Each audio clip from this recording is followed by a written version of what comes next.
खुदा के कामों पर लोग बड़बड़ाते हैं। बनी इस्राएल कौम थी, वो ये कहती है कि हम जो आ गए हैं वापस, हमें अब ऐसा कोई रहनुमा चाहिए कि जो हमारे साथ कोई रहनुमा बने, हमारा सरदार बन जाए, ताकि हमें पीछे ले जाए, बैक टर्न ले जाए। फिर वापस जाना चाहते हैं, हम फिर वहीं पे रहना चाहते हैं, फिर वहीं पे जाना चाहते हैं। वापसी जो होती है वो यही है कि इब्लीस की कैद में जाना, यानी वापस होना, इब्लीस की कैद में जाना, दोबारा गुनाह में गिरना, दोबारा बदी में गिरना।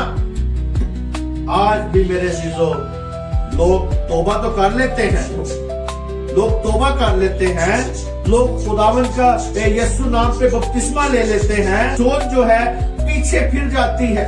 खुदा के कलाम में लिखा है कि नलाई हुई सूरनी दोबारा दलदल की तरफ जाती है और कुत्ता अपनी कैद की तरफ जाता है।